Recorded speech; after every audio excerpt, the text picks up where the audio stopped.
This is a very exciting chat. Yeah. Congratulations on your sophomore album, You're an Angel, I'm Just Particles.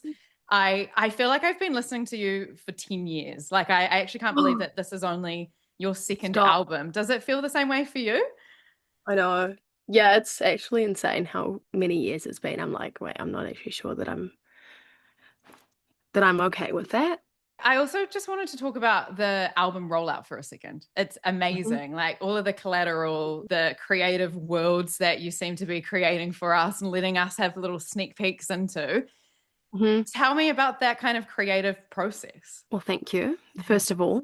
I really wanted for this project to, yeah, have a really strong visual world to accompany it. Obviously, coming back after my first album, I wanted this to be a really strong world that people can step into. So the visuals obviously have been something that we've been working really hard on. We Mm. filmed an album visualizer teaser video upstate New York the last time I was here, which was basically the closest kind of nature that I could find to anywhere in Aotearoa, which I miss so much and I feel Mm. really a strong connection to, especially in the way that I make my music. I think it's like, I need nature around me to feel inspired. That was really a nice way to set the tone, was to just capture some really beautiful video footage to accompany the first couple of songs that I released in my rollout. But no, it's been really fun being able to kind of tease stuff online and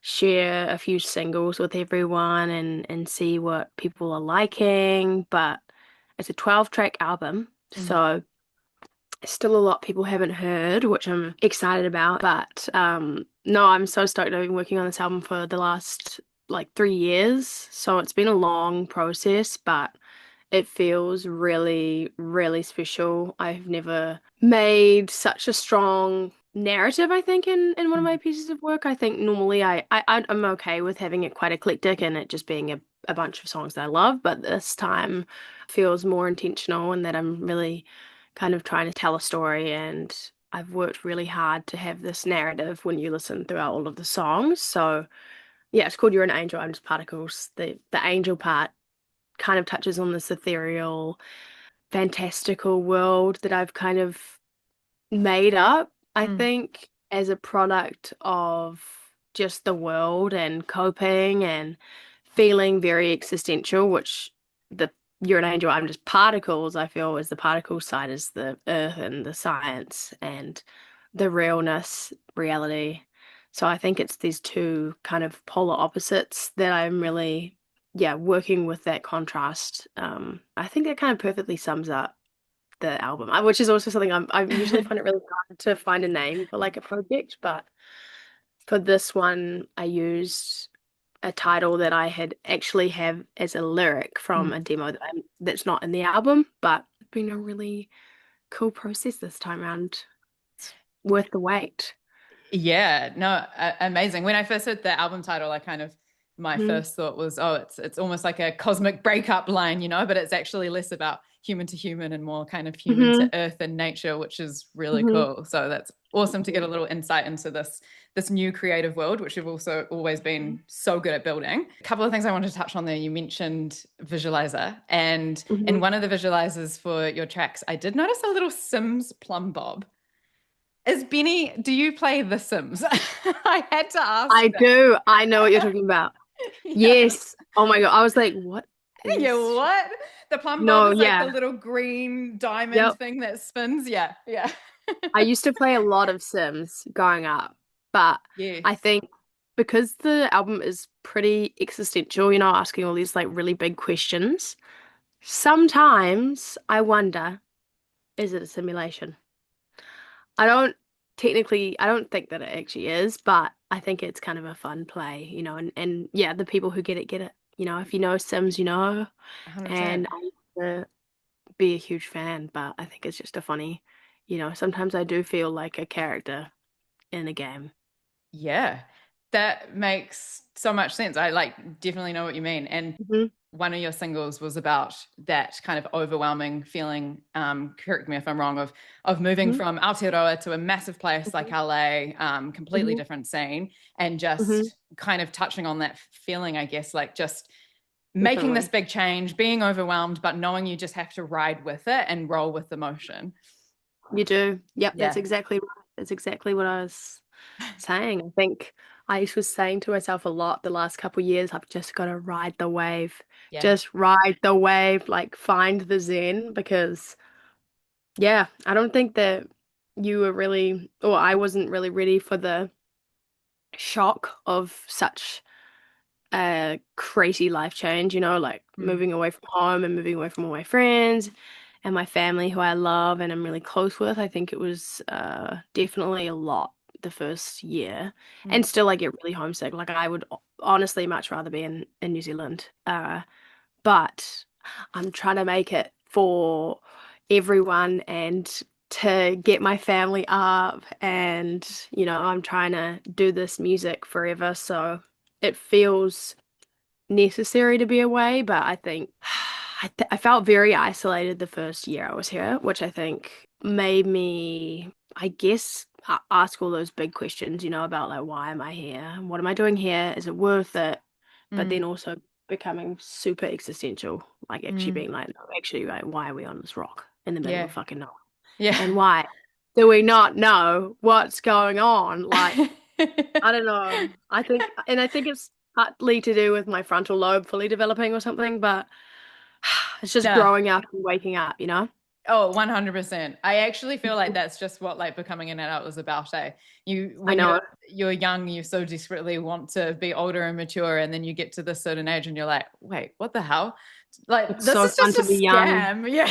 It, Yeah. it's a bit of a scam. You find out the truth is revealed, but I mean, yeah, like the growing up and then thinking about children, I think, and how, life is looked at through such a different lens. I think that that was also really inspiring to me because I was like, we can always preserve childlike wonder, like, and I've said that so much recently because I'm like, I think I actually want to always look at the world in that way, like look at things in their full, beauty or whatever I don't know, like a kid looks at a freaking bug and is like, oh my God, it's a bug. And I Yes. think that, I don't know, I know my granddad, who I wrote the last song about in the album, Mm. he always just like his spirit felt so youthful, always. Like he was Mm. 94 and I swear, sounded like a 40-year-old. Not Mm. in a bad way, but just never felt like he let go of that wonder, So I think that I've really like felt inspired by that in this album as well. It's just to look at the world in that kind of fantastical lens. I love that. I feel like creativity truly kind of does make the world go round. And if you Hmm. maintain that fascination with like the small things, right? That's kind of where, in a creative sense at least, that's a lot of the time where Hmm. the magic happens. And it's Hmm. also just how to stay happy in this crazy world. I think it is. I think it Yeah. might be the hack. Yeah, I think so. I think we might have it actually. I We think we may have it unlocked. yeah. We may have it unlocked. But no, I think that that's a nice way of looking at life, is just mildly oblivious and a little bit delusional. On the topic of kind of happiness, I did actually just want to quickly touch on one of your singles that you released for the album, Underwater. Hmm. It's such a unique and interesting song because it's packaged in such an upbeat Hmm. dance track type of way, yet the lyrics Hmm. are quite sad. Yep. I'm hurting myself, it's making me bleed. I feel all right, but Hmm. that point is irrelevant. Hmm. Can you tell me a little bit about that? Yeah, it is a really sad song. It's I think I always lean towards really crazy kind of contrast of happiness and misery, or melancholy and Mm. euphoria. Yeah, I think emptiness or feeling really full. I kind of realized I found myself like coming to this realization that if you hate something, I feel hate and love are so similar because they're actually such a similar emotion, and I found that really, really fascinating. Also when I was writing the album, because I was like, if you're hating on someone, there's got to be a level of obsession. I'm going a little bit on a tangent, but I don't know. I find that like human emotion is just so complex, you know, and there's so much of it that I still want to learn about because, yeah, I mean, I think it's really a kind of interesting and fun thing to make a song that sounds upbeat and happy, but then is actually, I am talking about depression, you know, and Yeah. feeling like you can't get your head above the water, like you're Yeah. kind of just treading, you know, treading in the water and not really being able to get out of it completely. And I think that that is a really common way to describe it. I mean, I talked to a friend of mine when she was really, really, really down, and she was talking to me about it being like a tunnel, like you're in a tunnel and you try sometimes you poke your head out of the tunnel, but you can't get out of the dark tunnel. And I Mm, was like, fuck, that's such a crazy analogy. And it just, mm, if you have ever dealt with, you know, feeling sad or depression, I feel like it's so you understand that, you know, and I think that with underwater it was really just, yeah, I kind of just felt very muted at the time, very numb, and I guess I don't like making, sometimes I like making really sad songs that sound sad and are written about something sad, but I think that it's nice to sometimes mix it up because I also feel that's how I deal with my emotions is I'll joke about it and then I'll be like, actually, nah, it's serious, guys. yeah. I'm not. But I Yeah. think it's just a coping mechanism, but yeah, my head is underwater, a puddle full of my tears. It's just so sad and cute. I No, love it is a fantastic song and it's so clever. And it. Thank you. you are so right about kind of love and hate. They're both Hmm. extreme emotions being felt, right? And you're kind of, Hmm. I guess you're creating in those extremities. You're not creating in the day to Yep. day, if that makes sense. No, totally. No, it's really clever, and I'm sure a lot of people can relate to it as well, which makes it Hmm. even more so special. So thank you for sharing that with us and with your Of fans. course, thank you. I would hope that people can just relate and feel seen. I think that that is like, you know, when I'm listening to music and it's touching a touchy subject, I'm always like, oh, I needed this, you know? It's Yeah, like makes you feel so hit, so seen for yeah. sure. I That is the beautiful thing about music is that people can kind of find gotta connection. love it, Yeah. right? I You've love it got so to love much. it. And then really quickly, I know we're just about out of time, but I'm obviously based here in the beautiful Aotearoa, and we cannot talk Uh-huh. about the music scene here without the amazing upcoming festival Laneway, which you Oh my are gosh. returning to our shores for, and you're sharing the stage with some icons, Chapel Roan, Wet Leg, Pink Pantheress, oh, I could go on, Role Model. How Dude, excited are you? I am so excited. Laneway is still top two festivals that I've ever played. So I'm like, Yes. it's definitely my favorite festival I've ever played. I love, well, I mean, I love Aotearoa and Australia just as a place to listen to music live. I think that there's such a different atmosphere there, you know, and that's where I came up was playing those shows and Mm, it feels like, I mean, it is a hometown show, so it'll feel that much more special, but I'm just so excited to reconnect with my audience in New Zealand and play some of the new songs and show them the new show. Yeah, man, that lineup's also insane. So I'm also excited to just go and like watch everyone else afterwards and just like see all my friends and my family. And it's like really close to my house, so I'll just walk oh, home afterwards. It's gonna be bonus.